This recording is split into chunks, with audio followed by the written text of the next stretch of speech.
Hey, Matt. Yes, Ryan. Keep your chin up. I got your back. Keep your head up. Just keep on dreaming. Well, that's very inspirational of you.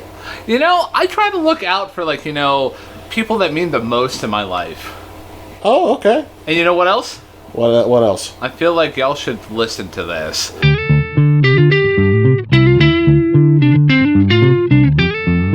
And welcome back, everybody, to another episode of Hey, Listen to This. I am Ryan Kearns. I am Matt Derzik. And if this is your first time listening in to this podcast, first of all, welcome. Typically what we do here is every week, me and Matt take turns, pick an album that we're going to dissect and just go over track by track. So for this episode, we're going to do something a little different. What we're going to do is, this is going to be part one of a two-parter episode, because I want us to explore the world of K-pop. However, I'm not fluent in K-pop. Are you, Matthew? No. Okay. So I felt that it was best to, bring on a guest to help us, get acclimated to the world of K-pop and then tell us what album that each of us should listen to for the second part of this two-parter.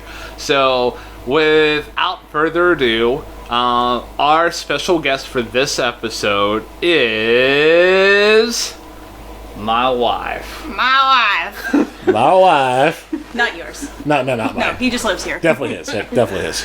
Hi. Not used to not be, actually being able to say something. I'm used to kind of creeping around this podcast. So if you've heard weird commentary in the background or weird things, it is probably me. I'm so sorry, and you're welcome. Well, it's okay. They've all probably been all edited out thanks to Ryan being like, yeah, she's She's screaming expletives in the background. We should edit that out. So, yeah.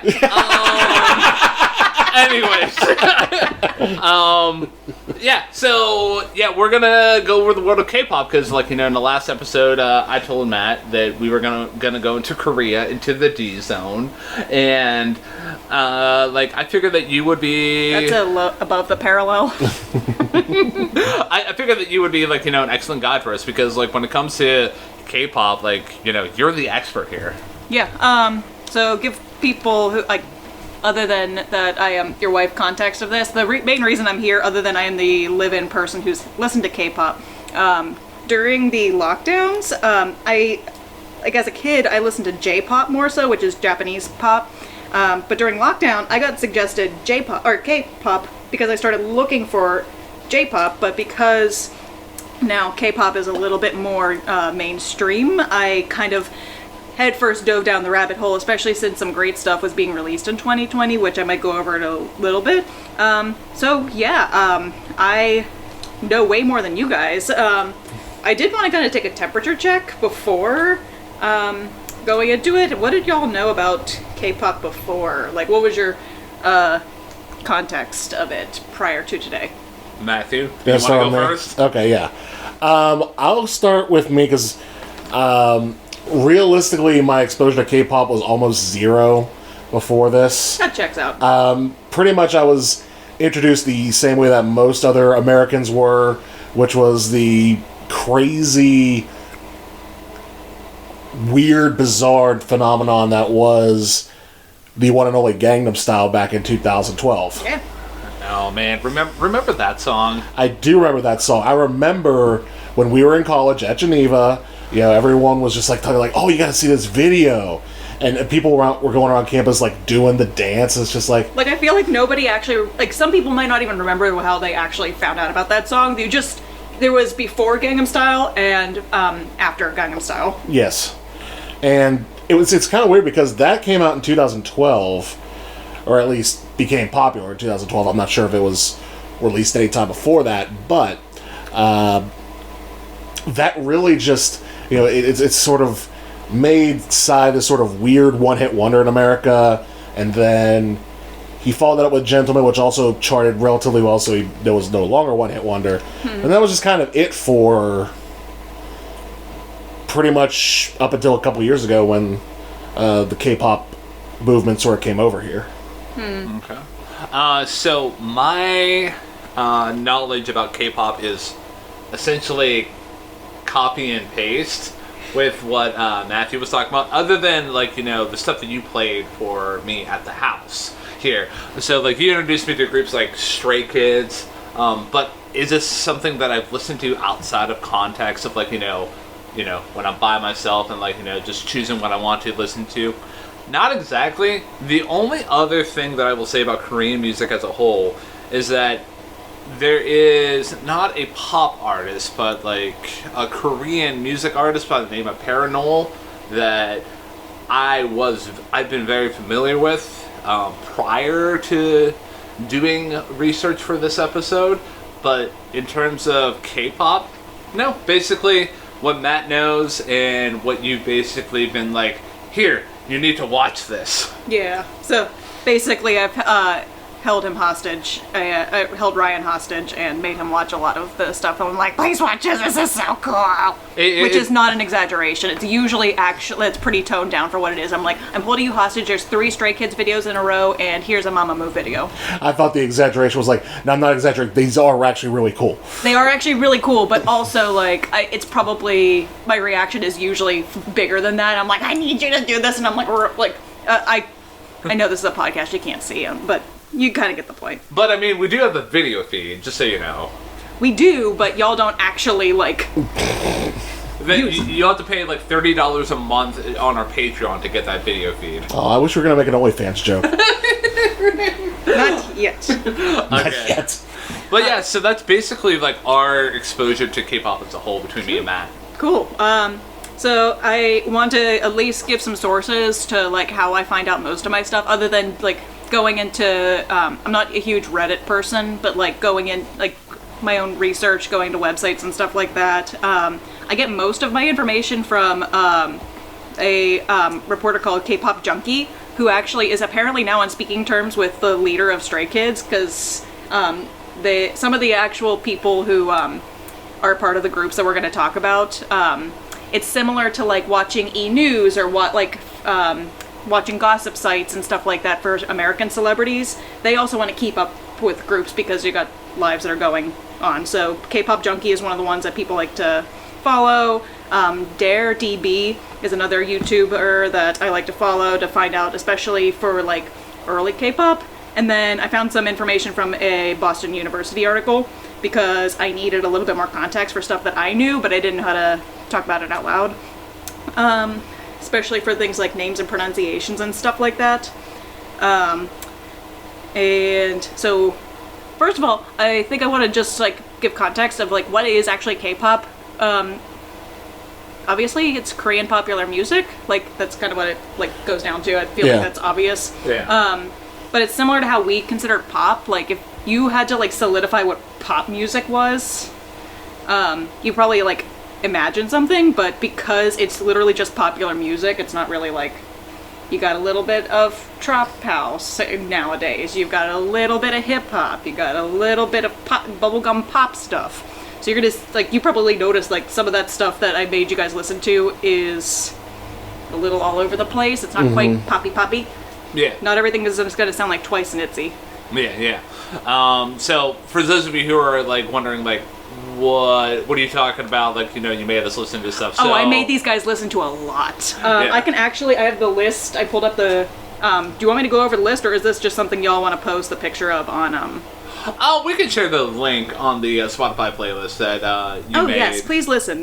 This is not a comprehensive thing. I give y'all context. I grabbed a couple older, like first gen, second gen, and I'll go over what that means in a bit. But it was just a smattering of styles, a smattering of groups, and I did not include my favorites, which I was incredibly proud of myself for not including. I did hold these guys hostage and make them watch some of my favorite videos after we had already gone over these, but that's a whole different thing. but a couple groups, just like the obvious ones, Blackpink, BTS were on there, 21 was on there, Wonder Girls, a couple things that like are super obvious in K-pop, and then some less obvious ones like Sistar and maybe TVXQ is more obvious to K-pop circles, not obvious to the average listener. So, fun fact, when I was looking over like the artist names before you came here, just like a couple minutes ago, because it was like, I don't know, like, do I know all the artist names here?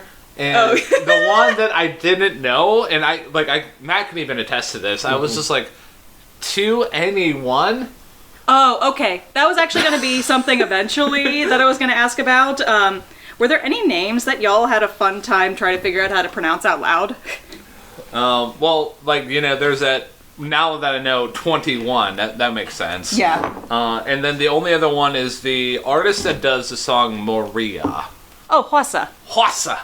There are a couple. I will do my best because I think I mentioned it before, but I learned Japanese early, like in school, so I'm okay with Asian pronunciations, but there's going to be some I'm going to do my best. But yeah, sometimes it's just if you're not used to saying Korean language out loud, names like that. But Hwasa is one of the names on there. Chungha was another one. I think I'm doing that one right. Yeah.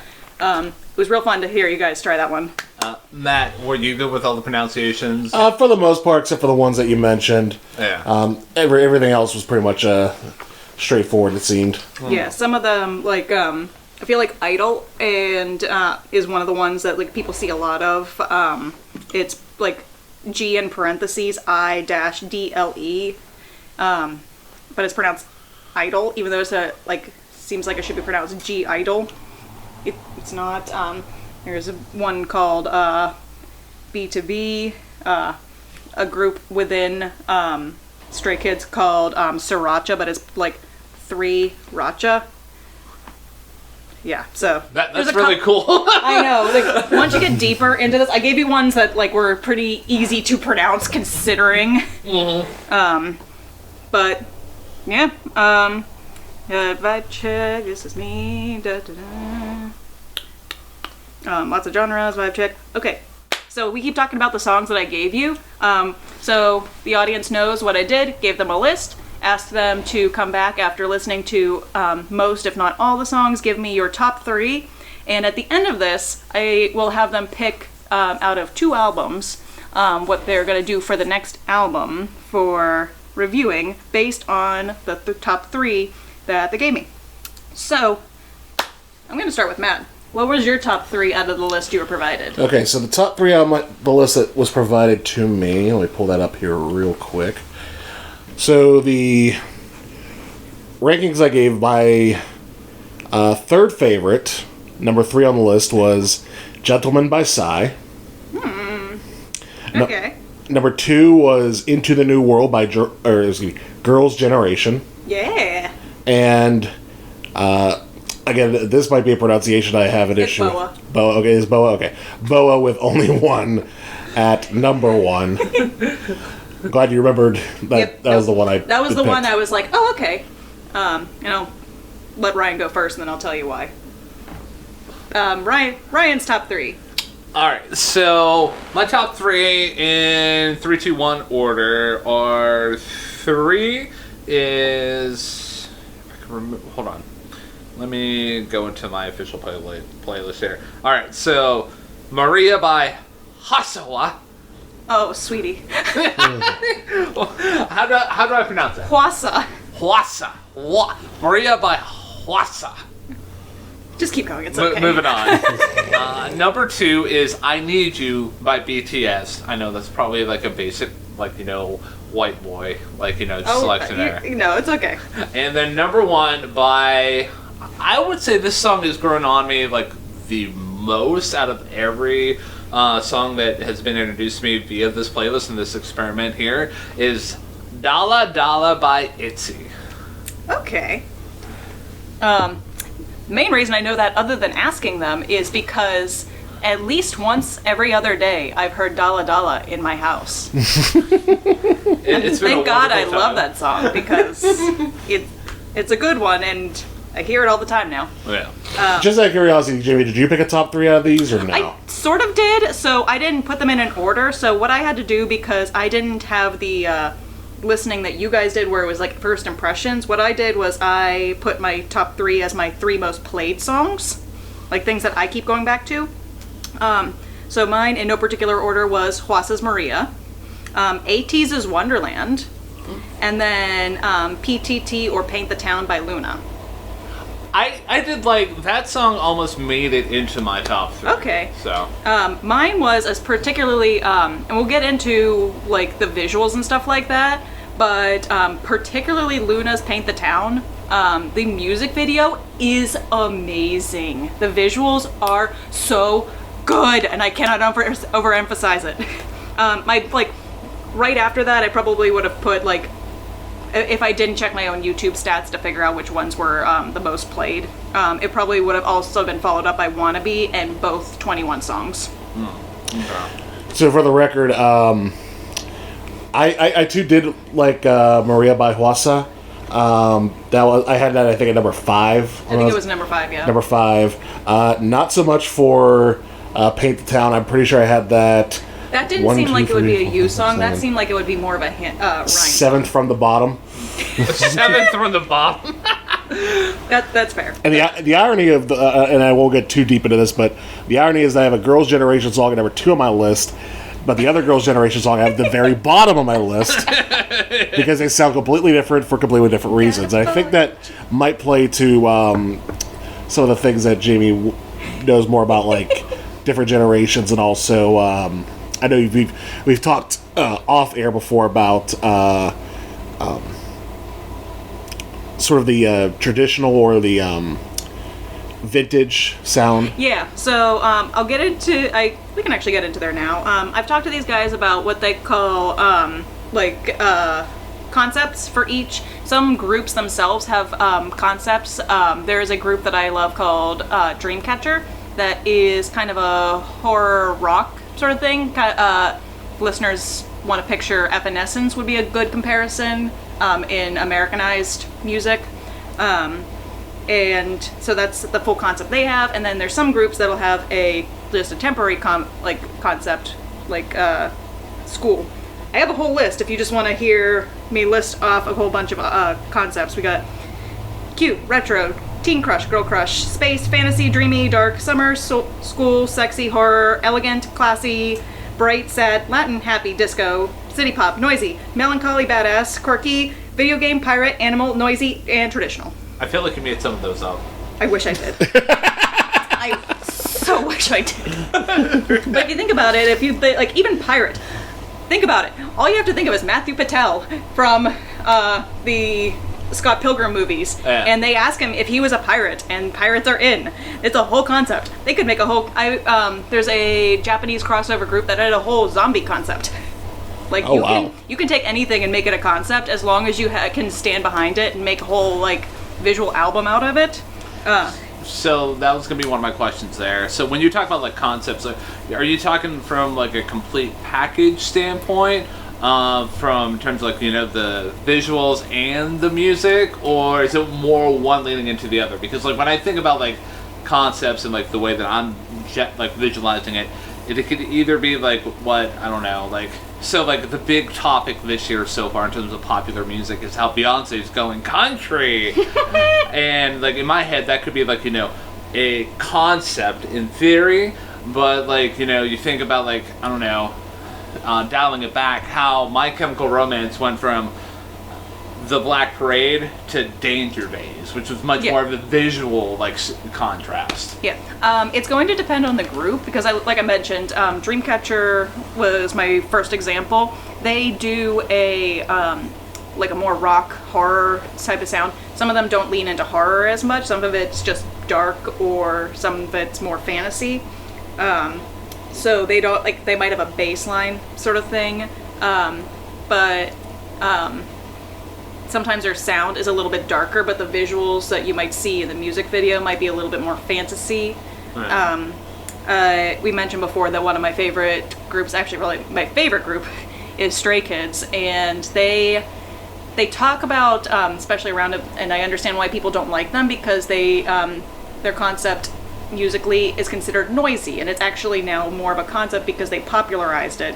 But their actual visual style is more like a takeover sort of thing. Their whole concept is it's a little almost dystopian. They kind of take over the government and stuff like that. Their Megaverse was their most recent single, and they take over an entire security system, sort of thing. And they're literally taking stuff over. But that's nothing noisy about the concept. It's just the concept of the music is noisy. Okay, so it's more of like, just the overall package. Like, do you like, some groups? It's going to depend on it, because think about like the sound of. I didn't make you listen to it, as I'm pointing at Matt, but there's a new group called Baby Monster who did a song called Batter Up. Their visual concept, very baseball oriented, and the sound was a little poppy, and there's actually inflections within the song that literally go with the lyrics, the idea of the Batter Up. There's like a cheer part at the end. They literally get into cheerleading stuff. So you can combine the two. You can combine the sound and you can combine that and just do something for a moment, or you can take it throughout everything. I know that is not the most concrete answer, but just like the rest of K-pop, just like pop in general here, you're not going to find just one thing. I know that K-pop is kind of a machine, but it's still a machine that's got to have diversity. Now these concepts, as you say, are they restricted to just one band, or is it a thing where if one band does it, then several other bands are going to do that? Sometimes it gets popularized. I've mentioned to these guys about the fact that Blackpink popularized what they call girl crush. It's the idea of, like, I mentioned teen crush, which is a little bit more girly, a little bit younger, but girl crush is more of like an adult appeal. Like, maybe not an adult, but it's the idea that you're supposed to crush on the girls. And there was like a vague concept before, but once Blackpink started popularizing it, you saw a lot more girl crush concepts in there, like in the sphere. And some people might go in a certain direction so they can stand out, but if they see something, a lot of the companies will see if something is working, especially if it crosses over to places like America and markets that are really popular. Yeah, you're going to go with the concepts that are going to work for you. Yeah. Yeah, that makes sense. Now, speaking of marketing and speaking of presenting, one thing I did want to talk about, I don't know if this is jumping ahead a little too much. That's okay. But one thing that I did want to find out, because we'd discussed this before, was why the lyrics to a lot of these songs are a blend of Korean and English. Yeah. I'm gonna guess that this is the first, like, Asian music market that y'all have really dived into, other than, like, indie bands and stuff. Even including indie bands, I would say this is my first... Well, in terms of, like, Asian music, like, again, this doesn't really... Well... Like, other than... Asian popular music. Let me go to that. Okay, because I was thinking about, like, Melt Banana... But, like, you can barely understand lyrics in that band anyway, so... No, there's some noise rock. That'd be like, what was the band that put a dick on the cover of their album? Oh, Death Grips. Yeah, that'd be like saying Death Grips is a monolith of something that includes, like, Korn and System of a Down. Yeah. And, I mean, like, the only other, like, Asian-related music that I have been, like, exposed to before, like, listening to this was, like, stuff that I've heard in, like, animes. Okay, yeah, that's actually pretty close. I can't say for sure, like, that this is all Asian popular music. A lot of times what they'll do is do that because of marketing. So it does appeal so that you do have English-speaking audiences. But also, English is more likely to be spoken more frequently, and some Asian cultures adopt English words more quickly. Like, we use things like... karaoke, mukbang, and stuff like that in our normal speak here, but you're less likely to see other, like, languages crossing over. There are literal, like, things like coffee is not something that was in Japanese language. They literally do kohi, and you'll hear lots of English words that are just naturally adapted. So they're more likely to add it because it's more likely that you're going to add English in. So it's not as weird of a concept in Asian music as it might sound if you would have, like, I don't know, Justin Bieber dropping, like, Spanish. That's an interesting thing that you mentioned, because, like, when I spent a couple of weeks over in Europe, like, when I was, like, in middle school or something like that, during the summer, like, I noticed that, like, English is a predominantly second language over there, like in, like, you know, countries like, you know, France, Italy, and Greece.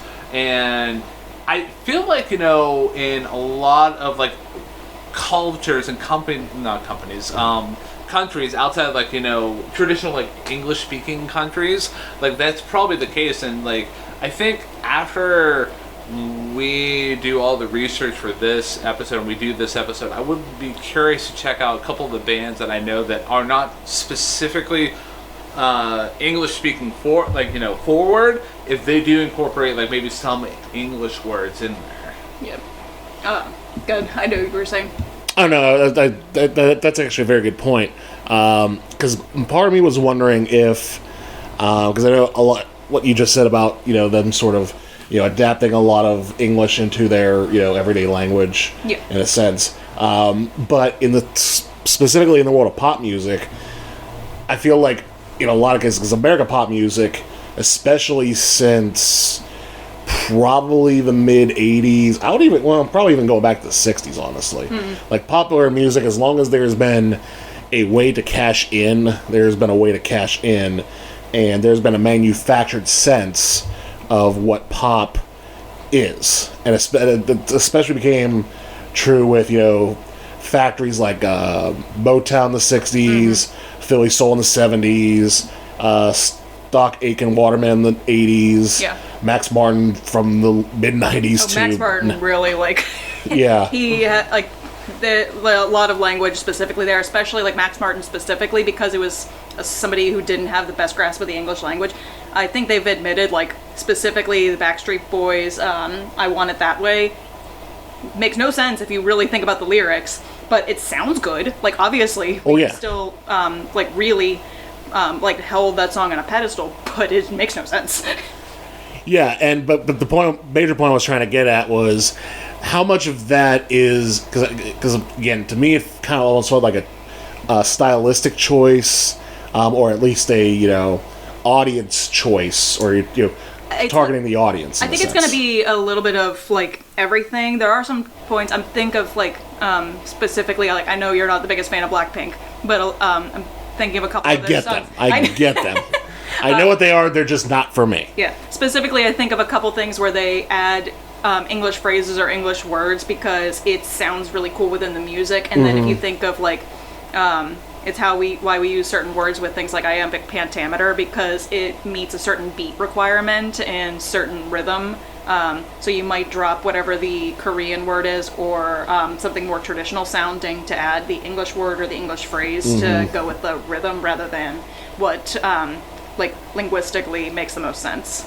Yeah, I can get behind that. And, like, to piggyback off of Matthew here, so you said that in the introduction that you went from J-pop to K-pop. Yep. Does J-pop do, like, you know, comparatively, like, you know, do they incorporate the English language more or less compared to K-pop? Actually less. But most Asian languages are a little bit more rhythmic, and J-pop was more created within, like, it took from some Western music, but they more could be insular about their influences with themselves, whereas I don't know how much you know about Korean history. I'm gonna guess it's about the same as you guys knew about, like, K-pop ahead of time, but Korea, like South Korea specifically, I mean, obviously North Korea's isolated, but the Koreas were both very isolated until 1988. Oh, okay. They did not really have any, like, real travel or anything like that, and it allowed more travel because of the Olympics being held in Seoul. gave them a chance to like show off their culture, but they had to make culture to sell, which they like you had culture, but it wasn't the type of thing that you could sell. Think about like you can go to like Japan and look at things there, but you're gonna go home with something like a yukata, which is a summer kimono, or you're gonna go home with chopsticks or something that like you can like tangibly hold as culture or tangibly experience as culture, like a tea ceremony. Okay. That's what Korea had to create at that point.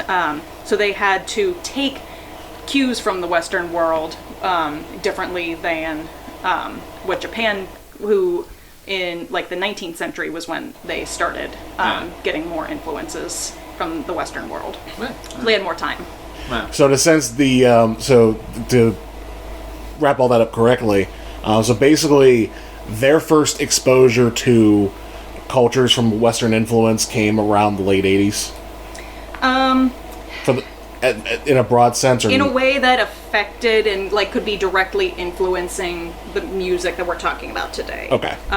The first like company that was founded, SM, the singer was the guy who was the owner, CEO, started the company, started his career in the 80s, but it didn't really take on like a full-blown like trajectory like we see Korean music today until the 90s when SM was created.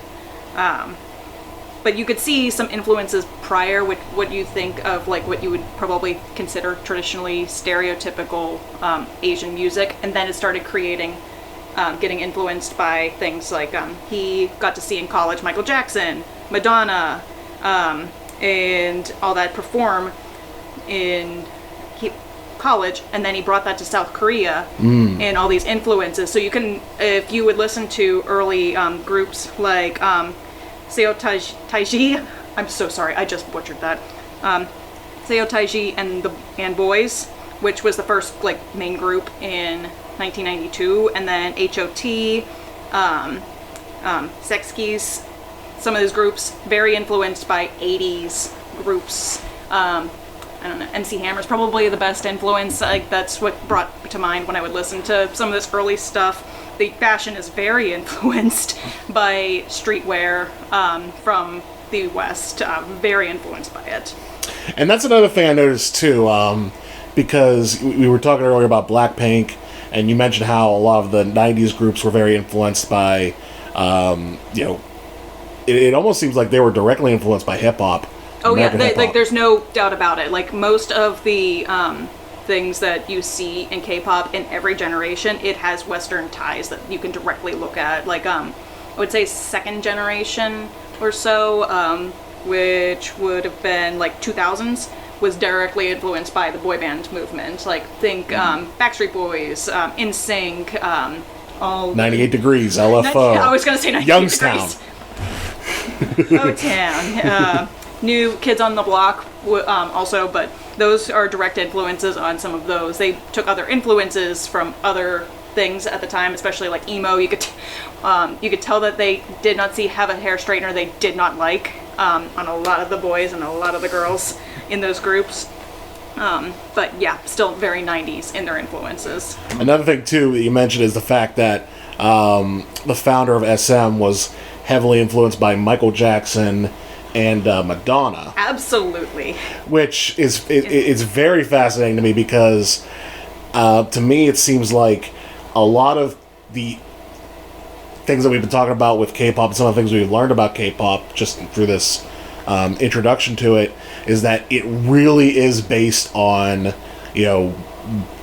setting what the trend is, or knowing what the trend is and going after that, which is basically the core of pop music no matter what country it is. And Madonna and Michael Jackson were probably two of the most purest pop stars that have ever really existed. Like they existed to make a popular sound. Like they didn't have like Motown was very much popular, but it was based on R&B. The Beatles were very popular, the most popular of all time, but they were very based in rock and roll and Mersey beat type stuff. But especially with like Michael Jackson's Thriller and a lot of Madonna's 80s stuff, like they just went with whatever sounded good. And it was marketable. I think that's a big Yes. thing that you'll probably see in any K-pop related group is that they have something to market. They have a concept, they have lore, they have something that is physically marketable. I think Motown and Madonna are great influences, like great things to compare it to, because Motown specifically, they had a product. You were not a singer, we were not music, you were a product. Madonna was a product, and she knew that she wanted fame and whatever. The difference between the two, not to interrupt you, but the Yeah. difference between the two is that Madonna aspired to be the product. Oh, absolutely. Whereas Motown kind of was a little iffy with that. Yeah. Like they had a product and they sort of went along with it for a while until they very much did not. But that's Yeah, a and Motown you can kind story of actually for- see that in K-pop because you have the machines, like the companies. You have JYP, YG, Hybe, and SM making products. Like, your groups are products. But you have these kids that are growing up, and they're like, I want to be the product. I want to be a part of this. And some are more successful at it than others. Some are more equipped for it than others. Some are Madonnas, but then some are Latavias. And the fact that you guys are giving me blank stares means you don't know that there are other members of Destiny's Child. It's okay. I mean, you basically know what I grew up with in terms of like musical influences. But one other thing I want to hop on with this talk about like Madonna and Michael Jackson, not only with like the concept of them being like the product, but like it really takes the idea of like driving home like, you know, pop music, not only from like, you know, a lifestyle or like a sounding kind of trend, but even more so like what the visuals are. Like it's a full experience. Yeah. Like it adds a whole other layer because like, you know, one song that was on the list that Matthew really liked, that it's also weird that I call you Matthew in this podcast instead of Matt. Like, 'cause, like, We don't use Matt's first name typically, by the way. Yeah. I digress. But like a song like Gentleman, for example. Yes. I really didn't care for that song. I was just like, oh, this is a nice song. But it really didn't pop out to me like how songs like, you know, Next Level, Dalla Dalla, Maria, or like even like a song that was as smooth as like, you know, I don't know, Attention by New Jeans. Yeah. But like when I saw the music video and like the little nugget there that I saw, it blew my mind hole. So I don't actually know if I told Matt this. Just so y'all know, I gave them this list, didn't tell them how to listen to it, didn't tell them that they needed to watch anything. They did it however they did. So Ryan took the Spotify approach, just listened to everything and then later watched music videos. Matt's entire education was via music videos. Mm-hmm. So I gave them a list which included Psy's Gentleman, but it also included Brown Eye Girl's Abracadabra. So a little piece, a nugget from back in the day, Gangnam Style, Breaks the Internet. It actually includes some other artists from K-pop. So follows it up with Gentleman. And as a nod to groups past, they call...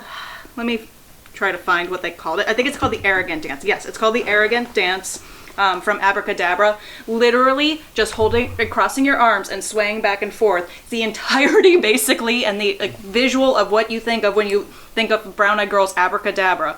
And they, Psy took that and brought one of the girls from Brown Eyed Girls back, brought them into the music video, and did the Arrogant Dance as the Gentleman chorus. Yeah. So, nugget. Oh, Did wow. not give Ryan context, just made him watch both the videos. He's like, is this a dance? So they do like to reference each other, and they do like pay tribute to groups past and stuff like that. Sometimes it's a little bit more subtle than others, but it's like when you reference things in movies and stuff like that, when you see that like Shining reference or something. Yeah, and like even like a modern pop star nowadays that in America that really focuses more in on the visual elements to enhance her music is like Beyonce, because like yes, you can enjoy her music by itself, auditory wise, Or you can do it the correct way and watch the visual album. and the visual albums add like a whole other freaking concept to it, like One of my favorite podcasts that I listen to is called Dissect, and like he went over Beyonce's Lemonade and Black is King, and every thing was so thought out meticulously that it really made me appreciate the concept of, like, you know, appreciating music videos even more. Yeah. Yeah, and I think, again, that all goes back to, you know, the influences, not just like Beyonce and even Kanye West, but also K-pop, as we talk about, which is, again, the Michael Jackson MTV era of, you know, making the music video an art form in and of itself. Yeah. And using that as a true point to sell the music. Yeah. It becomes a huge thing, especially with the advent of, like, the... if you look at a lot of earlier videos, it's literally just a stage. There's a lot of shows in Korea. There's this whole side of things that I haven't even got into with you guys, where they they go on these shows. There's award ceremonies, like way past what we have for like the AMAs or Grammys or anything like that. All these award shows, but you just see live performances, and then you see in the second generation that they are doing more music videos. They're not as clean as you see now, but you see more of a concept behind it. They might be in a void, but they are in a void rather than on a stage. And then you get more and more influences. The big, like, you see a couple groups that like go outside. Bo was probably the biggest one, but she was specifically marketed for Japan. She's actually more of a J-pop artist than a K-pop artist, but she's Korean, and eventually came back to Korea. Like, she started in Korea, got marketed to Japan, and then came back. So that was an interesting one that like you picked up, that you like the J-pop, the one J-pop. Yeah. Yeah, but but she wasn't the really big one. The biggest one was Wonder Girl's Nobody. Yes. So that was actually the thing that, like, before Gangnam Style, before that hit the US, that was the first one to actually like cross over and get a toe and everything. And they had this very retro, the song is very retro, they had a very like 60s girl group coordinated sort of thing, and it was very clean. It really kickstarted the retro movement, because they saw it's the same thing as the Blackpink thing. Oh, these guys did this popular thing, let's do this popular thing. So you see a lot more retro concepts, and then a lot more people putting more effort into the music videos. I don't know that that's the first one, but it really was a big deal. But then Gangnam Style really showed the potential of what YouTube could do, and Gentleman was actually the fastest, at the time, it was the fastest video to reach 100 million views, and Gangnam Style actually forced YouTube to redo their counter. Like, you know how the counter goes up like by individuals and it'll go at a certain point? It could not go to 1 billion. It actually, the tracker actually couldn't. It's the same concept of what we thought computers were going to be doing at Y2K. Like, it truly was not designed to go up there. So now you can see videos go to 1 billion and do like 1.2 billion or whatever, because Gangnam Style broke the internet. Yes, and there's several videos that are now over 1 billion. Yeah, most actually the one that followed that broke Gentleman's fastest to 100 million views was actually Blackpink's "Kill This Love." Oh, okay. So Blackpink has probably destroyed most things. Most of their videos are like in the billions. They don't release a whole lot of tracks, so that's part of it, is that Blinks don't have too much to work with as far as music videos go. So they're like, here's the 5. Blackpink in your area. By the way, most fandoms have names. I mentioned Blinks, that's the Blackpink fandom. BTS's ARMY is probably the most well known, because they are basically like the Bayhive or the Barbs. Okay. They will manifest and move. Yeah. Now, are there any fan bases that, I don't know, like, so, like, the comparison that I want to make is, like, so, over this past, like, you know, calendar year, we've only heard about one fan base in particular that has gone nuts over this one artist, that being Taylor Swift. Swiftish. But, like, you know, you think about, like, you know, you hear about the Bayhive and how, like, Beyonce also has a cult following, but you don't really hear about her fans going like insane. Like, is there a comparison that you can make within the K-pop realm? I feel like the ARMY is probably the closest. The army is for who? For BTS. Okay. So they are probably the closest, but it's also because BTS was one of the biggest crossovers, Okay. and probably the fastest crossover outside of Korea. So that probably was the biggest comparison. This is still alleged. We're just going to say it's alleged. There was a Trump rally that was estimated to have a certain number of seats that sold out, that people did not show up to because the rumor is that the army bought the seats so that nobody could show up. I love it. This is alleged. But the K-pop fans can move fast. They will manifest. There's actually so I will get into this. One of the groups that I've mentioned about lore is Luna. The whole concept behind them is crazy. I told them if we go into a deep dive into one of their albums, we need multiple weeks of advance because I have a video that I'm still working on that I'm going through. Part 1 of just a fraction of their lore is a 4-hour video. Just keep that in mind. Challenge accepted. Yes. Matt's like, I don't got time for that, man. Even Luna stans can't all get the lore, just giving an idea. But their company kind of screwed them over. They were left in, like, one of the members' contracts was not renewed. They were fired. And once their fans started hearing about this, they were like, okay, so you're going to keep making these people work even though you're not giving them a fair shake, and then you're firing members. Cool. We are just actively not going to listen to the album. We are not going to buy your tickets. And they actually, did, nobody. This was, it was such a, forceful movement that they had to cancel the tour because nobody bought tickets, and they pushed back the album release. Can you imagine any American artist or any Western artist that their entire fan base could do this for? I don't think so. And this actually is going to kind of... I don't mean to, steer the conversation into, another realm that I didn't even prep you on.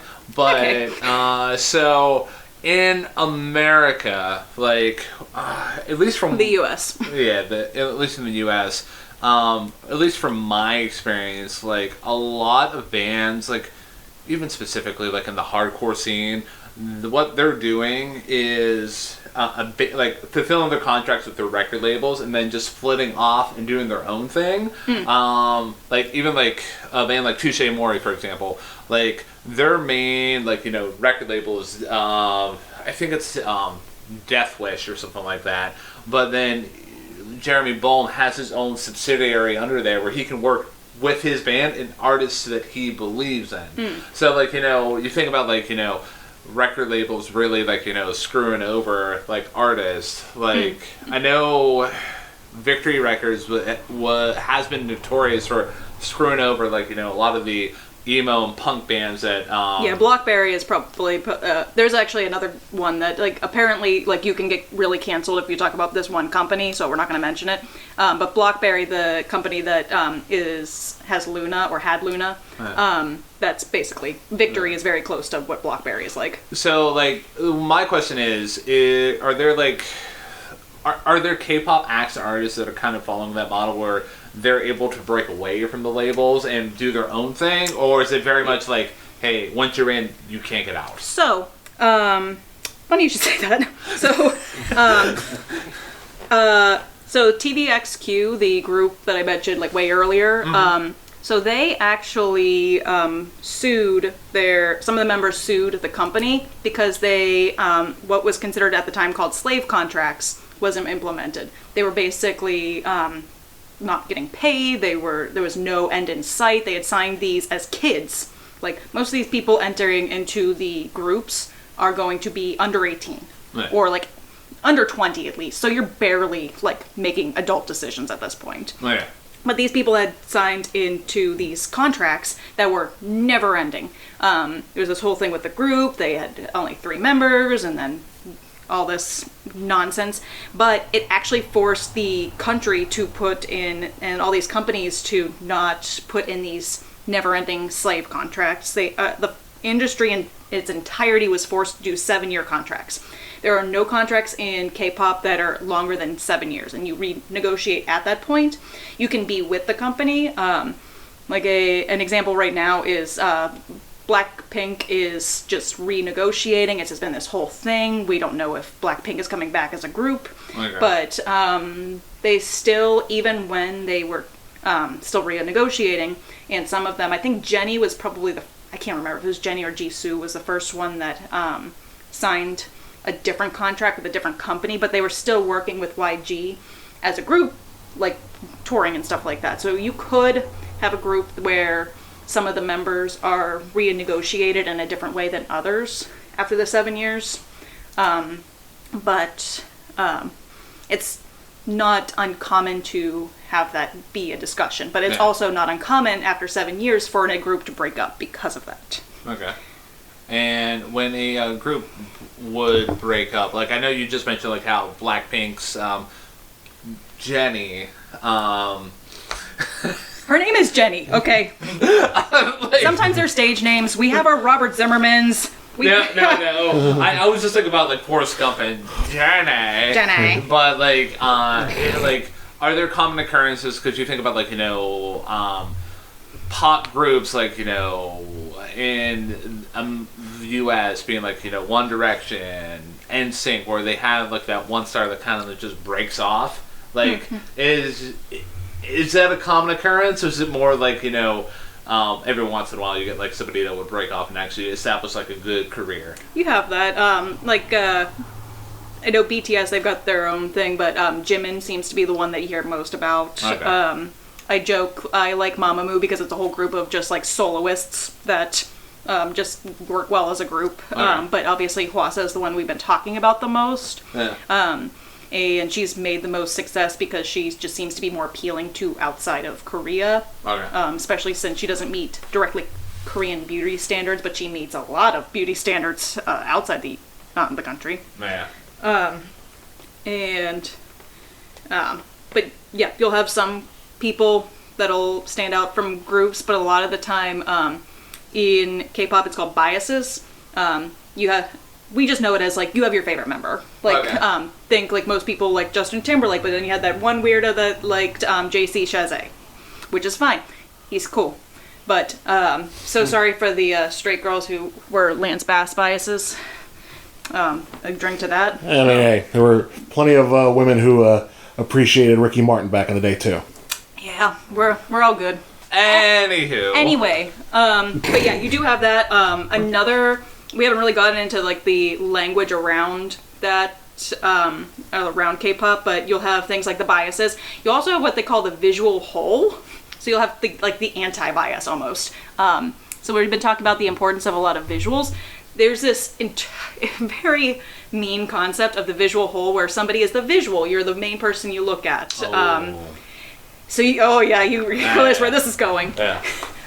So you have the opposite, where somebody is considered the visual whole, where it is you are the least nice to look at, basically, which is absurd because all of these people in K-pop are gorgeous. They are made out to be porcelain dolls, and they should be treated as such because they work so hard for this. Unless they're awful people, because there are things where people were actually awful. Like, there was a whole thing about bullying scandals. I've talked to Riot about this. There's while there was a competition show called Kingdom going on, one of the members of Stray Kids was caught up in this tidal wave of bullying scandals that had gone on, so he couldn't even perform with them while they were doing this. And a lot of these are just literally like, you were just slightly mean, but bullying is such a big deal in Asian schools, especially since there's such a high suicide rate in some of these schools because of the pressure that they're under. So it's taken to be basically like a crime. And one of the members of LE SSERAFIM was kicked out because of an alleged bullying scandal and stuff like that. I think there's still members of Red Velvet that are like really under scrutiny from netizens from like bullying people like hairdressers and stylists and stuff like that.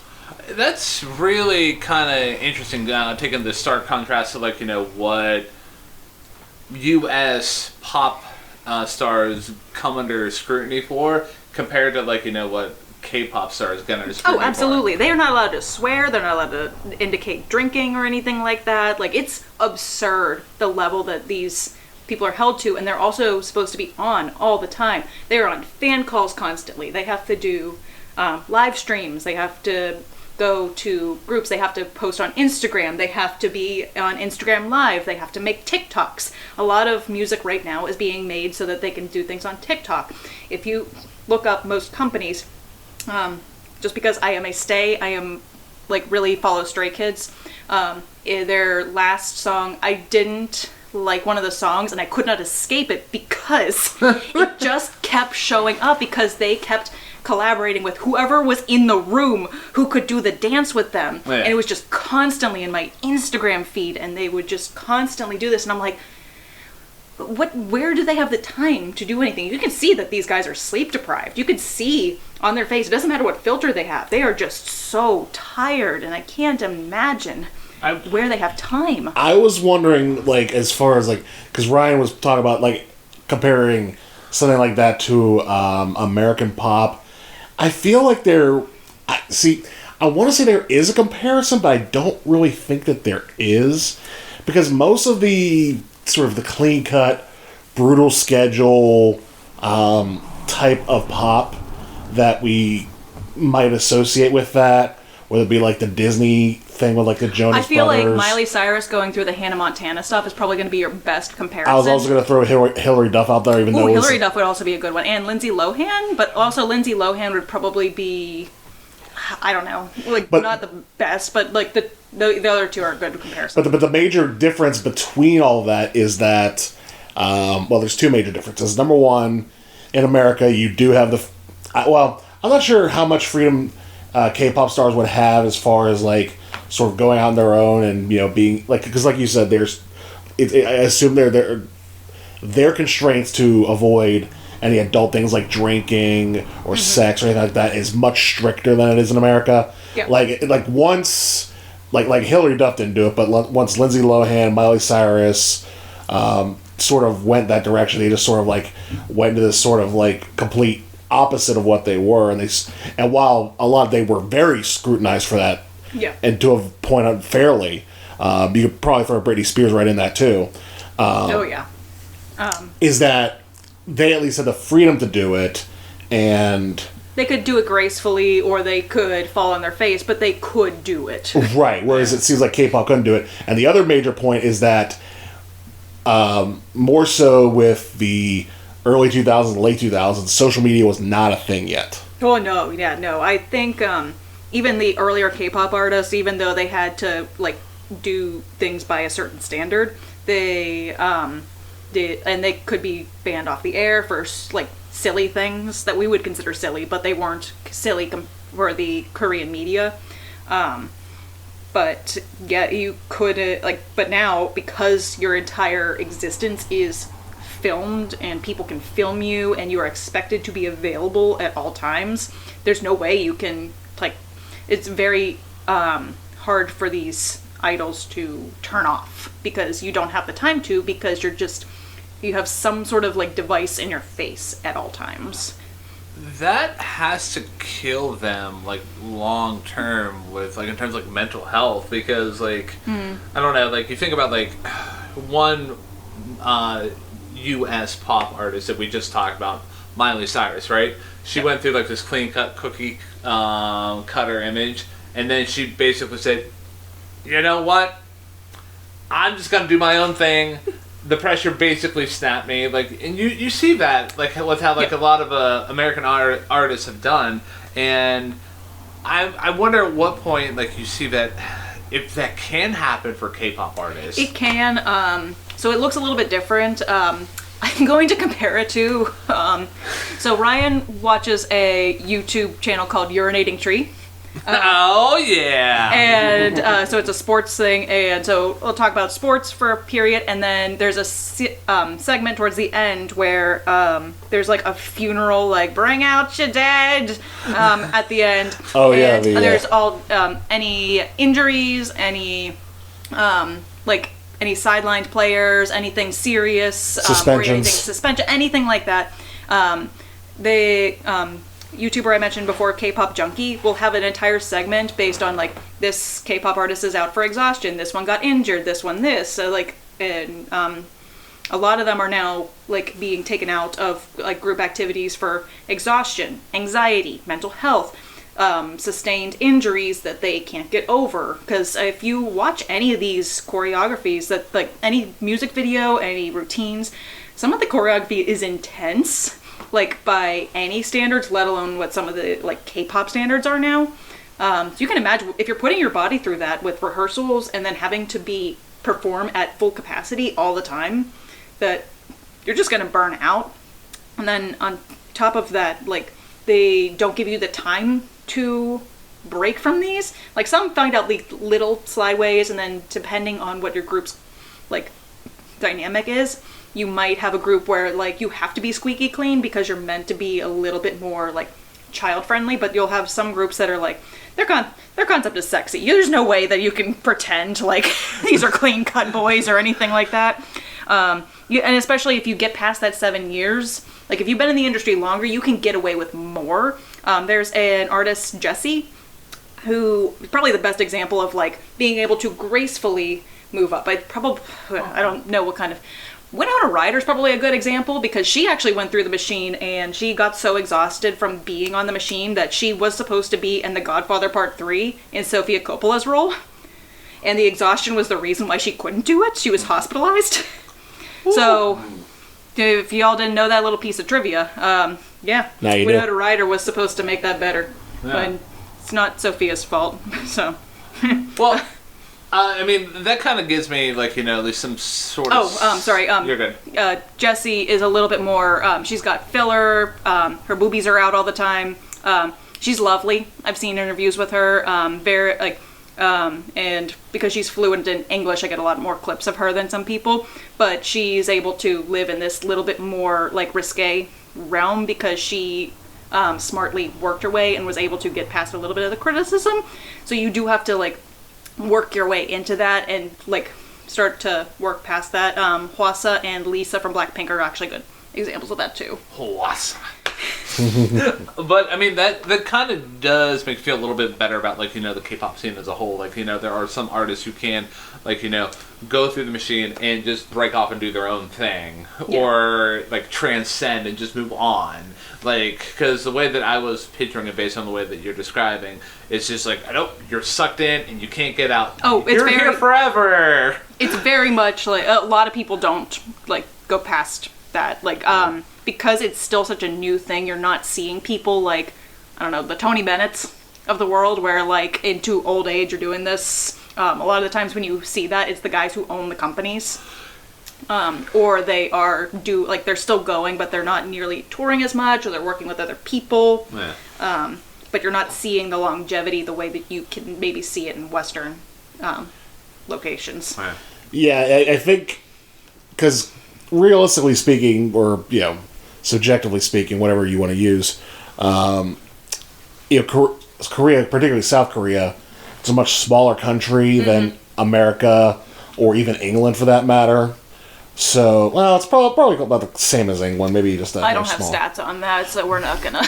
But the point I'm getting at is that there is, it's much easier to contain one particular genre as the dominant genre of an entire audience of a country. Right. Whereas, like, in America, you did have there's been fragmenting of genres pretty much all throughout. So even when popular music became a thing, with Elvis, and then with the Beatles, and then with everybody else, like, there was still some underground stuff, especially towards the end of the 60s. Right. And I'm wondering how much of a possibility there is with that happening in Korea, and when that can happen. Because, again, like you said, Jamie, a lot of the sort of, like, mass culture that they have produced has really been a fairly new thing. Yes. Yeah, it's still very new, so there's not as much time as we've had to do underground things. And also because it's such a homogenous society, you don't have the way that we had, like, jazz came because of black artists creating something that was their own and their own, and off of culture they had created over centuries. And K-pop is, let's take this Western thing but make it our own and make it marketable to our society and try to make it marketable to the West also. But you do see some underground things. You'll have like niches within K-pop. Like, what was the one? Dream Note was a small group that I found. It's a little bit more in the style of Dreamcatcher. No relation, just they both have Dream in their name. They just had a little bit of a spookier tone with, I found them through the song Ghost, but it is a small company that they're a part of, where like when I found them, their song had been out for months at that point, and for the debut of Dream Note, and it only had like 16,000 views, which you compare to a lot of these K-pop groups where it's like 1 million in a day, and that's normal. And then one of the groups I gave you guys, ATEEZ, is part of not one of the big four groups. It's KQ Entertainment. Not a big group. They just happened to do so well, and the company had put enough energy into them, and they just had a good sound. Right. And it's not like a niche group, but you can find these smaller companies that have come up, and they might want to do the same thing, and they might have some more niche sounds. So you find ones that are a little bit more ethereal, a little bit more like weird, but a lot of them will still come up from underground. They still want to be popular with it. But then you also find things in pop, like the big companies, that'll be a little bit weirder with their sound, but it's not as common because part of it is that they're in this machine that they're meant to market things outside of, especially now, part of it is that you have to be marketable outside the country. You have to be appealing to Western audiences, but because the society within it is so homogenous, there's only so much that they've done. I feel like I'm being very reductive, and I like don't want to like be super reductive about it, but it's just what you see when you have a very homogenous society. Even when you like, I have a Korean friend. Just talking to somebody else that actually has family that is there. It does not matter if you look like you belong. They know immediately that you don't actually live in the country. He had not even talked, but they knew immediately, not from here. Even his mom that came from Seoul, they could tell that she had not lived there recently.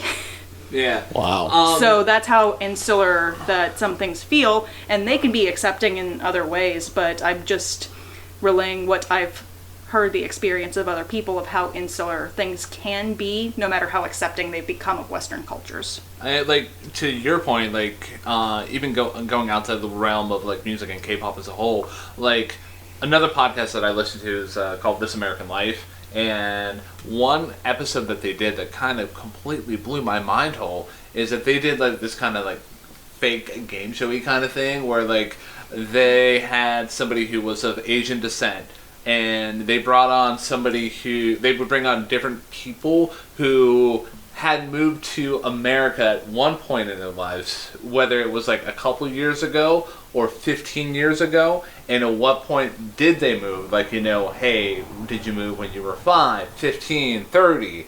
And they had them read certain phrases, and based on like how the accent was, they were able to they were trying to guess like how long, like they were trying to pinpoint when they moved to America. And like me, my straight white male brain in America is basically like, oh, I never really considered listening to accents that thickly. Like, I'm like, oh, well, you know, yeah, you sound okay to me.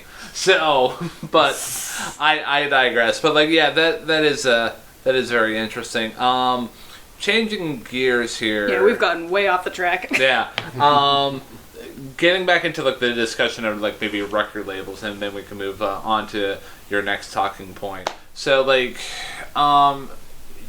you might have already kind of alluded to this or kind of like circled around this answer for me, but there are some record labels out there who really would just want to push the product and don't really like, you know, are just moving on to the next thing. Yep.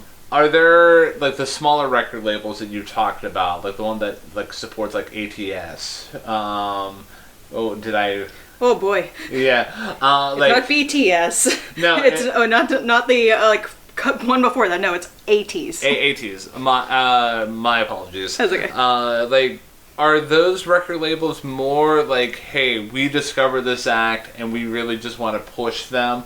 And are they more like about the artist, or is that not as common in K-pop? I feel like I'm going to be making assumptions if I speak too much on it. I feel like every company is going to be different. I know that some are going to be more nurturing with their artists. I know that originally Blockberry did that with Luna. They actually like had this full like story. Like they came in with a book with a story concept, and they were going to cultivate this girl group with this concept where they were each representing the horoscopes. They had like odd eyes, which that's a whole different discussion. But there's gonna be some that like have that, but then there's some that like, no, we're here for the money, which is all like, again, Blockberry and Luna, the money just, they couldn't make enough money to keep pushing that, and they didn't want to figure out how to take this concept and make money from it while fostering the fan base, so they were just like, nah. So you will have ones that do want to foster like the fans, the concept, they want to have fun with this, they want to do it for the music, and then you have a lot where the bottom line is the big deal. Okay, cool. So, but it's going to be different for each one. There's always a personality behind each of the groups. I'm not super into that. I can tell you, like, if I see a group, I don't know why. I could probably guess what company they're under based on how they treat their boy groups particularly. It's easier for me with that. I more watch the visuals with the boy groups, and then I listen to the girl groups.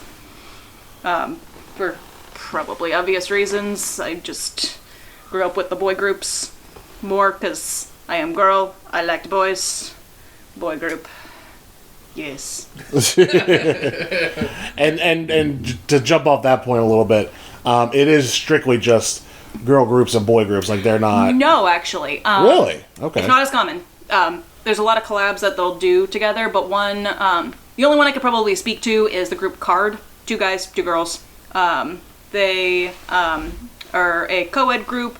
They have co-ed groups. You don't see it as often because it's not as popular, as marketable as like but it also is great when they do get it, because then you get the gay, like the gays and the theys, along with you can get your straight boyfriend to like the group because there's a girl in there, and then you can like the boy in there, type of thing. Oh, okay, cool.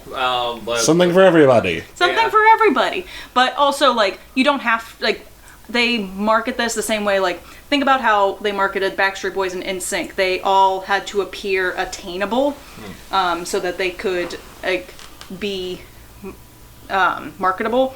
NSYNC started, like, meeting their demise once Timberlake was with Britney Spears. They had to appear a little bit effeminate, only because they needed to not be threatening, which is why you see a lot of the K-pop men's in lots of like makeup and stuff like that, why they also appear a little effeminate. I know there's a stereotype around Asian men, but that is actually formulaically like what they do to a lot of boy groups. They have to appear approachable. They have to appear approachable and non-threatening. Absolutely, and that's not me saying that. That's actually like companies saying that. Well, I figured that wasn't you saying that, because to sort of go back to the musical end of it. A lot of the guy rapping on a lot of these songs. Oh my god, it's very threatening. It's some of my favorite rappers. It sounds so threatening. It sounds so charged. It goes so hard in the paint. Yeah. Yes, absolutely. So, like, I guess you would have to do that to sort of offset that, because... Yeah. And also, you have to think of your audience. Like, I will go back to my my Stray Kids. They were very, like, boys in baggy clothes and stuff like that at the beginning of their career. And then they hit when they really hit the market with God's Menu in 2020, which was like a crossover. They were still, like, boyish, but they had cleaned up a little bit. And then nowadays, a lot of them are thick boys. Thick with 5 C's, and it's on purpose. Bangchan and Changbin have purposely been like, I'm going to be big boys. Changbin in particular was like, I want to fill out a suit. There was a particular interview, he's like, I want to get bigger so I can fill suit. And So yeah, you will. 5 So- C's, no K's. 5 C's, no K's. It's all in the K-pop. But you will have these guys that will like stay like in the like approachable group, but then they'll realize their audience, and they also want to become these more masculine looking. Once they get the approachability, and they'll find approachability in a different way. The 2 examples that I just pulled from Stray Kids. Bangchan is the oldest, so he had a different. He's the leader, has a different relationship with the fan base. Changbin is the main rapper. He's the one that I have mentioned to these guys. Is considered one of the best rappers in the business and one of the fastest. Very, I don't want to say harsh, but a bit of a louder tone. Very. Does anyone else have another adjective so I can make him sound like a better rapper than I am? But it's not as lyrical as some of the other ones. But also, his image now reflects that. Maybe the adjective that would work for me would be like braggadocious or... Oh, brash. Yeah, there we That's go. actually what I want to say. And I like it. It also contributes to the fact that Stray Kids is considered noisy. It's just the vocals that sometimes reflect it, not in a non-musical way.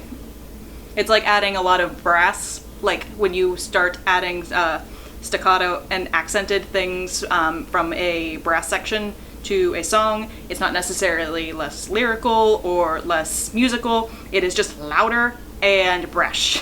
To that point, I've heard like when people talk like old jazz singers like Ella Fitzgerald or Louis Armstrong, how their vocals tend to like mimic that of like a trumpet or Yes. like a brass instrument.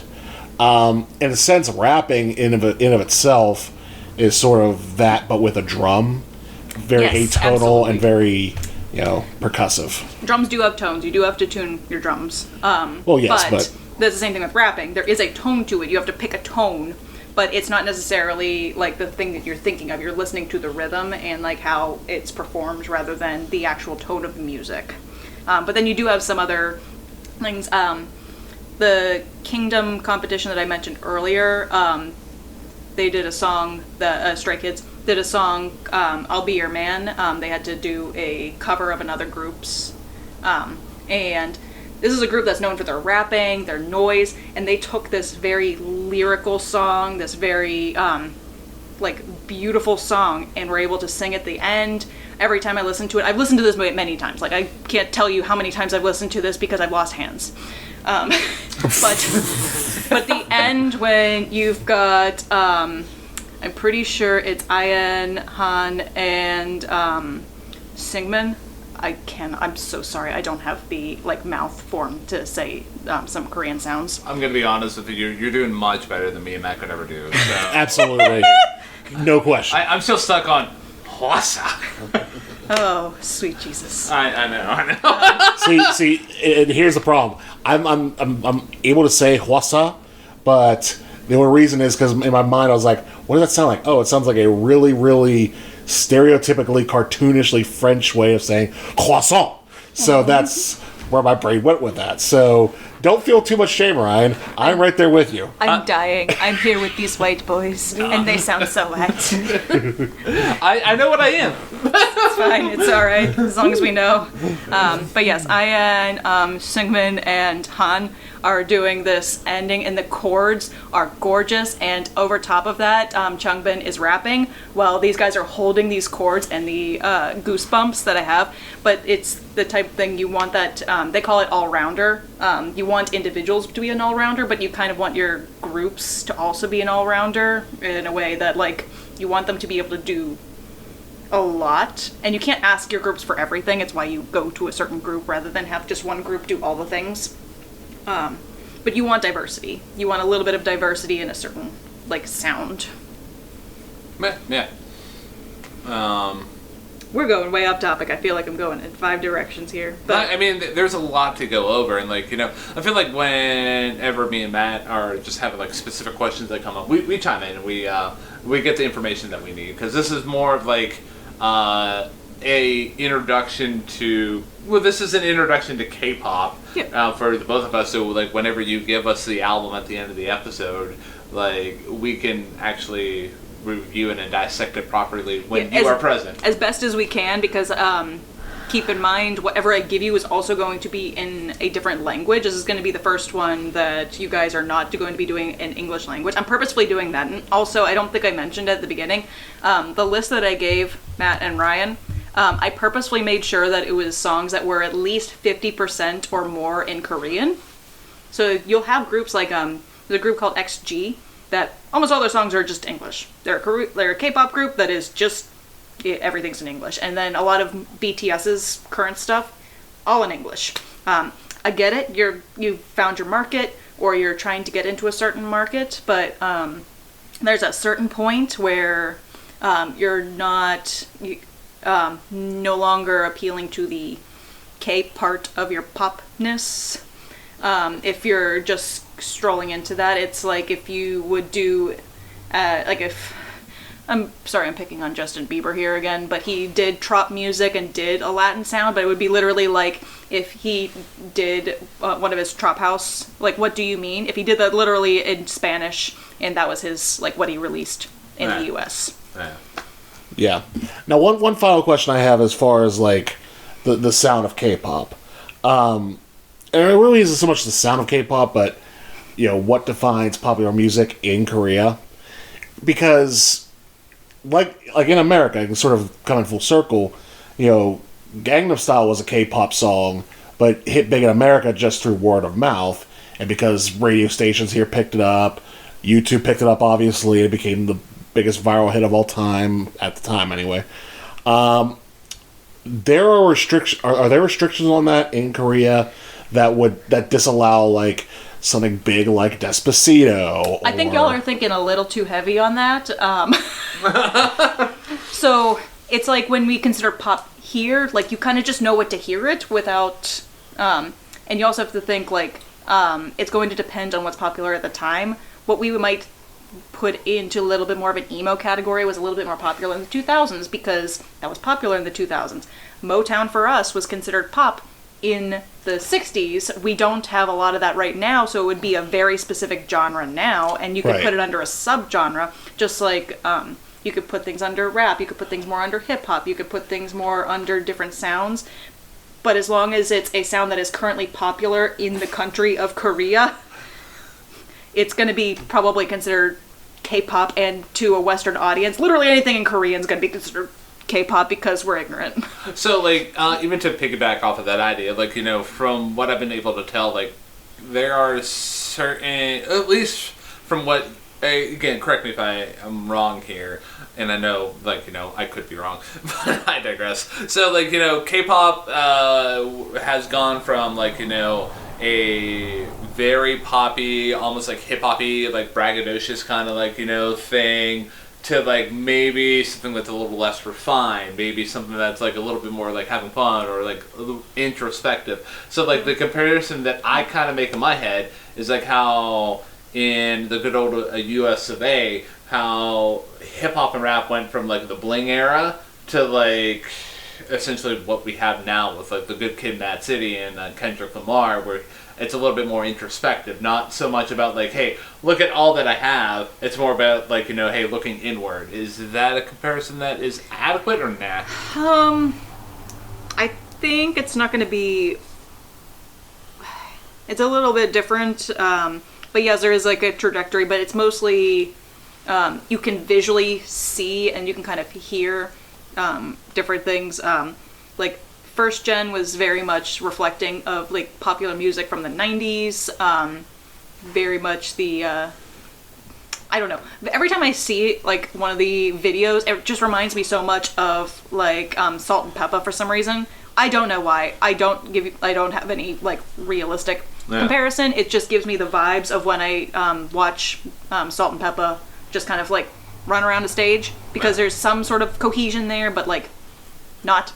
And then you get more cohesion in second generation, so you do actually see some refinement, but you get a little bit more freedom, because they creatively could have more freedom, because they got their toes wet with the Michael Jackson, the Madonnas, the Whitney Houstons that they brought over influences of. But then they were like, okay, so we have these influences. What are we going to now do about it now that we've like gotten our toes wet in this? Okay. So you do see a little bit more of that. But it's very much like if you remember in NSYNC videos where they were just in the box in Bye Bye Bye. I think it was a Janet Jackson, Michael Jackson videos where they were again in a box. It's kind of a joke now in K-pop how many times they were just in the same sets, especially in a box, in a void. But they could expand. They could expand outside the stage. They didn't have to just be on a stage performing. They could be in the void. They could be in a parking garage. They could be on a roof. They could be in a desert. There were only a couple sets that you could do. Oh, yeah. And it's kind of a joke. It's the same thing as like when you kind of go back and we were joking about like you had 98 Degrees. You could just insert boy band right here. You could just make up the name and they all look the same. But that's just what it was. When you start getting like, oh, we like this, people will take certain things, and a lot of people will take the same thing, and then you could make a difference. If I put up a lot of the groups I gave you guys, you might not recognize it, but you have, based on their sound, you could probably distinguish a couple of them separated from each other. Whereas when you start out, it's not as distinguished, it's not as different because they haven't figured out the sound. And if you think about any, like the Motown sound, they had a specific sound. You could have certain groups to do certain things, but there was a Motown sound. So you could just identify that. It was the same thing with K-pop. You could identify the sound. You had separate groups that did something slightly different, and there was something appealing about them, like specifically first gen H.O.T. and Sex Keys. Very big rivalry, very big, to the point where like violence and all this nonsense. Not going to go into it. But, wow. But to go back to my point, or the question I had asked, I probably didn't specify enough what I was trying to say. That's fine. Because I understand, like K-pop has their influences, and what what K-pop is very much based off of Western influence. What I was trying to ask was, why is it that, or would it be possible for, let me say, are there restrictions in like Korean law or Korean media that prevent American artists or artists from other countries to becoming part of the popular culture in Korea? So sort of, actually. Let me see if I can find, because I had this written down, because it was Korea didn't have any access to like Japanese media until the 1990s, and foreigners could not be on television. So Super Junior, part of the reason I wanted you guys to listen to them was not just the retro sound, was because they were the first group to have a foreigner. And that was 2005, and he had to wear a mask while he performed, because there were broadcasting restrictions. He could not perform on television. Wow. And that has opened up. There is I think it's called, a group is called Black Swan. They have a black performer. But it is considered a huge deal sometimes when you have foreign members, like especially Chinese. Thai, from Blackpink, Lisa is Thai. Her Thai name is La Lisa, which is her first solo single. And so, but a lot of these people are considered like outcast. They sometimes get more hate than other members, so that's sometimes why they don't have these members. Not because they don't want it because of any kind of prejudice or anything like that, but because some of these members are just going to receive more hate. I don't know that that's actually an influence like directly, but sometimes that's why people don't debut in Korea, is because if they're a foreign member, they might receive hate. And I think too that because, as we were talking about, the K-pop world is so insular within Korea that there's always seemingly, especially in a battle for pop supremacy, there's always that threat that somebody else is getting after you. So when something from an export from America or an export from Britain comes, it's almost like an afterthought. It's like, no, just get that out of here. It's not even really worth our time. Again, like, I know I'm here as the K-pop expert, but I really am not as into the scene as some, like, I'm a surface level K-pop consumer, but I don't feel like it is a step-on sort of thing. Like, people love each other's artists. They love collaborating with each other. They love doing this, but I don't think it's necessarily like a step-on you sort of thing. It might have been originally, and there were more rivalries, and there's some still, but I don't think it's as nearly as bad as before. But like, there's a ton of collabs. People love collabing. It's mostly with outside of the U.S. sort of things. Famously, like BTS has done things with Nicki Minaj, Charli XCX, Halsey, Blackpink had the Selena Gomez song, Lady Gaga, Dua Lipa, a lot of female artists. These are just ones that I've listened to. But then they'll do with each other too. Recently, I'm not a fan of the song that came out, but the company JYP, Jay Park, the owner of it, and former K-pop star himself, he, ITZY, NMIXX, and Stray Kids all did this crazy, surreal video together. It was fine, but you'll see things like that where, especially within the same company, you'll get the collaborations or not. Mostly because, again, it's the community I'm part of. But Stray Kids loves Twice. They love. They are super fans. There's actually interviews where they have to guess the next lyrics or something like that, or sing a song that has this phrase in it. I want you, and they get so excited by doing something like this. It's real fun to them. And there's also subgroups and stuff like that. So they will be fans of each other. They might pull other groups, but it's usually subgroups. There is a group called NCT, and the reason why I did not have you guys listen to this because there are so many subgroups. They have 6 subunits and 26 members. They have 26 members. And examples of that group, they have the group WayV, NCT 127, NCT U.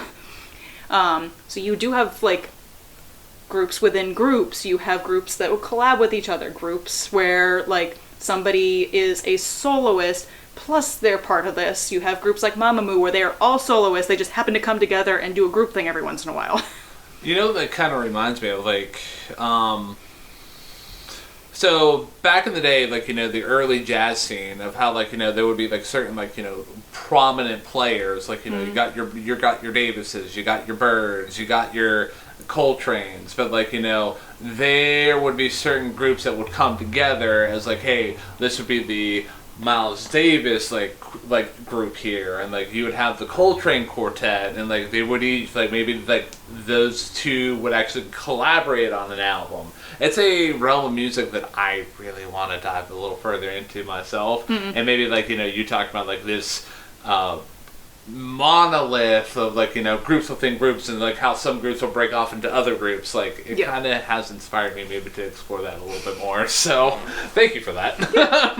Yeah, it's kind of fun. I feel like NCT is a little overwhelming for me. It's and also just their sound is a little to sidestep to where I like my K-pop, but also because I'm it's too much for me. It's it's just enough that Stray Kids has Sriracha and it's just the 3 and they write the songs.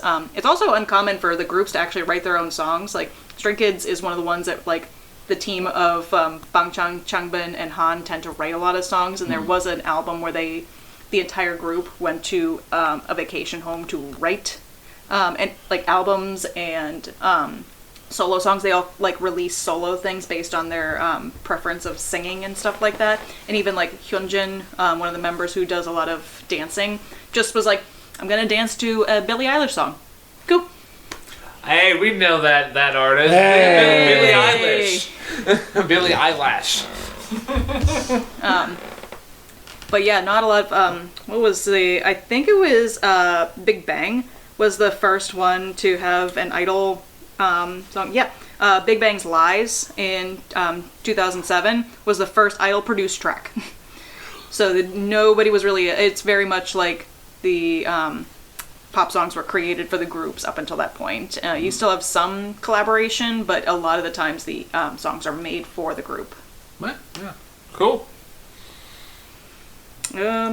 Cool. Are there any other points before I try to see if there's any other things in here to kind of hit on before we, No, like everything, because like even before we recorded this episode, like, well, we are recording right now, obviously, but like even before, like, we started this episode here, I had like only maybe a couple questions, but like as like they've come up, like even hinted at the fact that like one question that I had for you.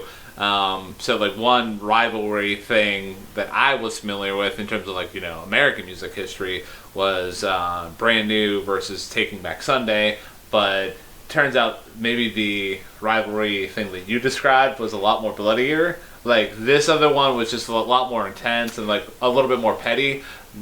There wasn't any violence or bloodshed. And yeah, I'm sorry. I did a preliminary search on the HOT and Sex Keys whole thing, but apparently it was this big old thing where like a school was involved and the members like they call it blackout. There's light sticks when you go to these things, and everyone has their own light stick, and they just turned off their lights. They turned their backs on the group that it was playing because it was a school that was mostly like one group's fans, and they brought the other group to the school. Yeah. Oh, jeez. And then I think there was violence involved. I could be wrong. It could be very much like nobody was killed at Stonewall sort of thing. No. But no, like... that is a very niche reference that nobody in this audience is going to understand. But no, like, overall, like, you've done a very excellent job. I know, like, you're not a... Like, I know I introduced you as the K-pop expert, but between the three of us, you know the most.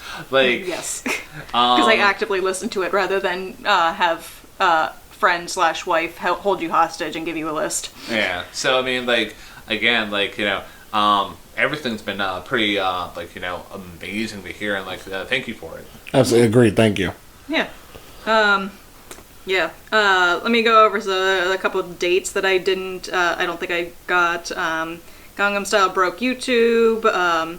More groups were able to debut after that, and you're seeing more intricate choreography. 2017, BTS becomes the first K-pop group or Korean group in general to perform at an American award show. It was the AMAs in 2017, and they were the first to win a Grammy in 2021. And wow. I think that's might be still the case. I don't think there's been a group since. I know that Stray Kids, I think they won an AMA, and maybe Blackpink. I could be wrong about that one. I will say, about a week ago, I took a trip up to the Eastwood Mall in Niles, Ohio, and I miraculously stumbled across one of the remaining few FYE stores open. What? Did you find a Kmart and a Radio Shack while you were at it? No, unfortunately, I did not. I broke Ryan. I'm so old and in the way.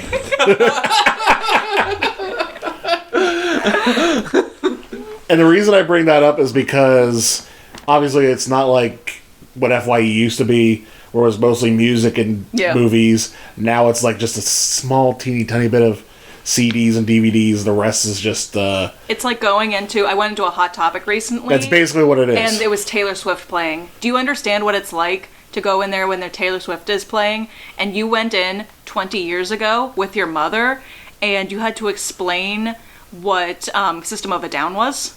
Oh, jeez. And that was the Tame song, and then the next one they were screaming, I'm pretty sure it was Devil Wears Prada.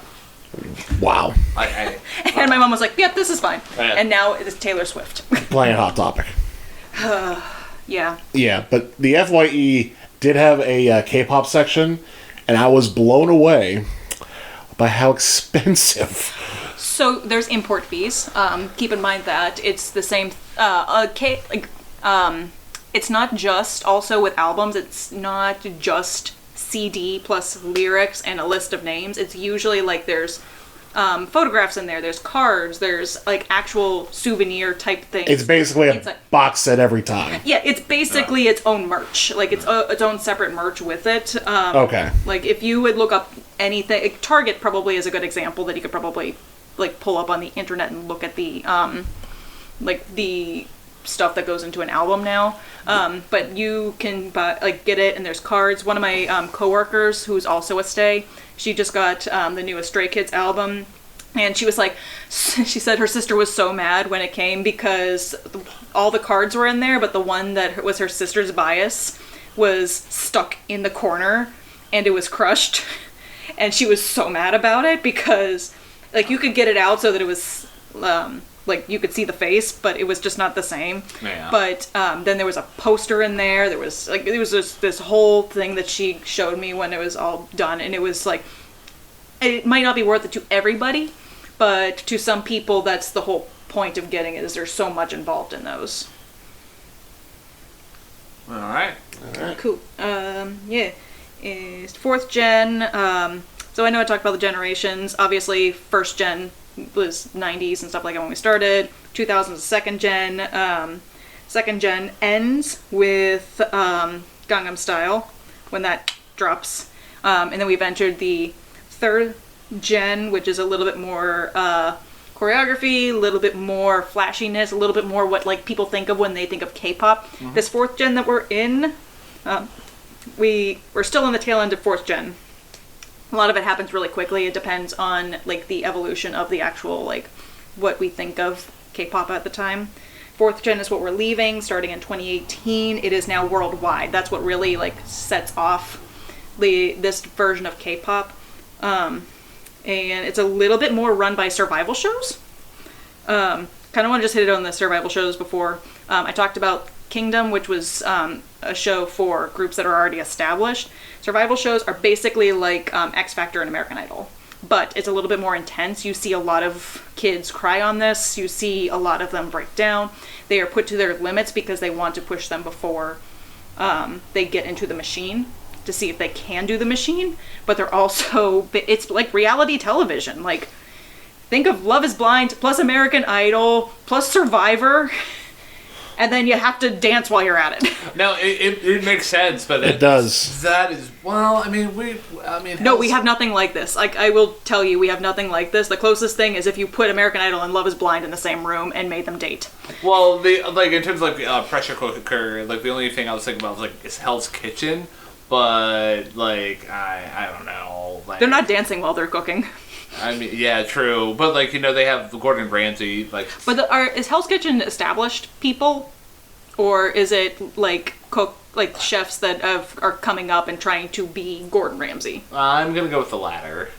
Okay. Yeah. Obviously, we're experts here. Yeah. But, like, they're also starting to focus on the survival shows and temporary groups. Best way I can describe it is that they are, if they last, great. They're not really meant to. 2 examples are Kepler and Eyes One. I'm hoping I said Eyes One right, because I rarely ever hear it out loud. But that was actually a popular one that people wanted to last, but because they were made as a temporary group, it was this big deal when they did not come back in the 2020s. Mm-hmm. A lot of focus on stage presence. Like, obviously, we keep talking about the visuals, big deal on that. Companies are more utilizing their girl groups. I don't think based on my list it was very obvious, but there was a real more focus on guys in the 1st, 2nd, and sort of the 3rd. You're more seeing girl groups. You see your Blackpinks. You see your Red Velvets. You see all, like, insert girl group here. A lot more girl groups in 4th and 5th gen, which... also leads to 5th gen being led by New Jeans. New Jeans is kind of the face of that. So when, like, Attention was a great example. It's got that, like, TikTok-y sound. You want your sound bites. So you'll see a lot of that intense choreography you saw earlier on becoming more simplified or something that you can make marketable. The little TikTok dances that I said were all over my feed, they are everywhere, and that's the whole point. I know this is everyone talking about this in music now with the songs being shorter, but they're making the singles in K-pop now directly and inspired by what they can market on TikTok. And their dances are, you can put the verses a little bit more intense, but the choruses are very much, you want to make sure that you can make it easy to show somebody on TikTok how to do this dance and then have it go viral. I mean, that makes a lot of sense because they know their audience, and they, like, you're talking about, like, somebody who's scrolling through TikTok and just sees a dance, like, oh, hey, that looks kind of cool. Hey, I can do that. And then they have to listen to the song again. Yeah. And again. and again and again and again, and then all those streams start to add up. Absolutely, you want to get to a certain point, and even though the choreography might be more intense, it is very sharp because you want people to see what you're doing in the dance, so that you can. There's a couple dances that tend to go viral, very similar to the Gangnam Style, where it's like certain things that'll do. I know God's Menu, we joke in this house, and apparently Stray Kids also took this, that it's the do do do song, but it's also because they did this like chopping motion that people were, that's how the song went viral and how they became big, was it took off on the internet that you do this like chopping motion. Yes, you take the chopping motion. I encourage y'all to at least look at that one. It's fun. It's a good song. But also, same thing with the Do Do Do Do by Blackpink. The little handguns are super. Even other K-pop groups, you watch them hear that song and they're like, yeah. I know y'all can totally see that. But it's actually very important, especially since that's how it goes through word of mouth. We were talking about like that's how K-pop crossed over was YouTube, and the YouTube is now TikTok, basically. Man. Cool. I think that's all of my stuff I wanted to really hit on. Everything else is kind of icing on the cake. So, what do you think, boys? I mean, in terms of the information that you presented there, it did shed on a whole new understanding of K-pop in my world, because it's not even so much of like, I don't know, maybe not. It's not just, oh hey, this is South Korea's version of boy bands and girl bands. Like, you know, there's so much more to it, and like even like we talk about like pushing a product, but the like, you know, camaraderie between like certain groups is something really admirable that I can really get behind. And like even learning about like how like some artists have been able to like, maybe some of them have been able to break away and just ascend to different levels and just do their kind of own thing. Like it's its own little world, and like this whole introduction has been like, you know, very, very nice. So yeah, and not to mention too how it has become its own synthesis of a lot of things that we've been used to in the American pop scene, whether it be Motown or, you know, Madonna or Michael Jackson or the boy bands, you know, or the TRL sound, I guess you could call it. Ooh, actually, TRLs are great. Yeah. Yeah, and how there it has all those elements, but it's its own thing entirely based on just, again, a lot of the politics that's over there and a lot of the sort of ways of life, that's for lack of a better term. Yeah. I feel like this is again, like we keep saying, not an expert. I don't study the culture very much. I like a very preliminary, very amateur look at this, but I'm glad to be here to at least get you guys a tiptoe into a genre and your audience, which I assume also I probably had about the same knowledge as you before going into this. Give them a tiptoe into the realm so that it's not nearly as overwhelming and scary, because it is a lot of information. Like I don't think I can overstate like how like surface level my knowledge is, and I'm into this far deeper than you guys are. And like to even like take a step back from like all this discussion here, like the reason why me and Matt started this project in the first place is like we wanted to share, hey, we really appreciate this kind of music. Matt, with his background, my background, like there's albums that we've listed before that I would never in a million years have listened to, like a the band, for example, literally the last episode that we just did, like I would never listen to them before as deeply as I would have, or like a Neil Young album before doing this kind of like, you know, project. And Matt could probably name a couple albums that he would never listen to. For the First Time, Punisher. Well, I'm glad to hold you guys hostage and make you listen to my music. Well, no, in that case, We're gonna segue because I don't think listeners are gonna understand. We've been doing this for a very long time. I literally came from work, got into a hoodie, took off my makeup, and was like, all right, sitting down. So, And this is easily the longest episode we have done. yeah. So, without any further ado, how I'm making these guys choose. So, obviously, I made them pick their top 3. That narrowed down my decision of what kind of sound we were gonna listen to for this album. And then what I did from there is I have 2 albums that they are going to pick from based on just some preliminary information. And without knowing the album right away, here we go. So, choice number 1.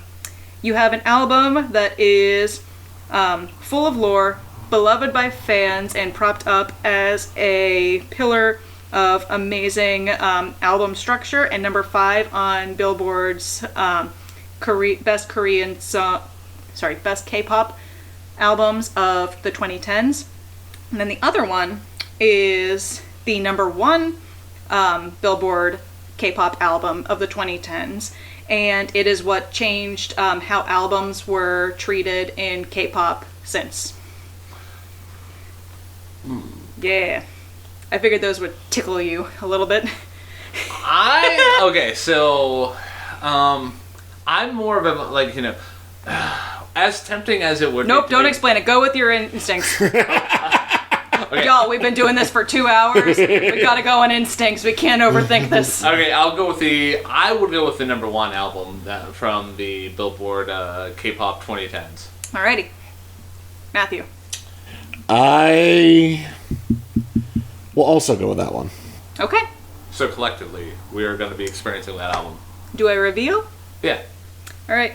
Y'all, we're going to be listening to FX's Pink's Tape, and they have never heard an FX song before, so this is going to be great. Oh boy. Woo, baby! Alright, cool. So, wrapping this episode up here, Jamie, thank you for being an excellent Yes, thank guide you. to this K-pop world. I mean, it was a lot of information. You really educated me and Matt very well. Thank you Yes. for letting me hold you guys hostage and give you a list of some of my favorite songs and make you watch a lot of my favorite music videos that I love, and some of them more than once. Matt, do you have anything to say before I send us out? Not really. Again, I learned a lot, and I am curious as to how this this I album don't is. envy you in editing this. Eh. Alright, so if you are listening to the end of this episode at this point, 1, thank you. You deserve a medal. 2, if you are Drop an emoji in the comments, or an emoji in the 5-star rating that you should provide these guys, because if you're here, God bless you. I don't care if you believe in God. Have the universe bless you. But if you This is the kind of commentary I do in the background that needs to get edited out. So if you want to hear more of this, hit the like button, subscribe. Threads, X, Twitters, tweets, twiddles. Alright, boiling all that down really quick here. So, if you would actually like to be featured in a future episode of this podcast here, reach out to me and Matt directly. If you do not know how to do that because you're not friends with us in real life, Sucks to be you. hit us up on our mailbag at ttheylisten@gmail.com. Best way you can support us is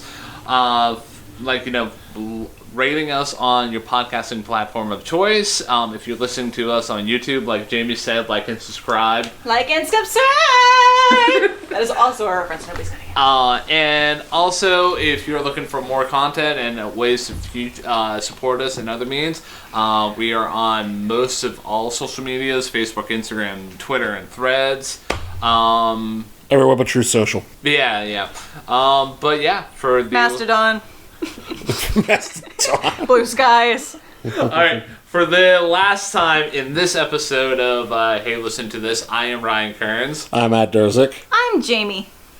and stay tuned for part 2 of this journey into K-pop, everybody. Annyeong.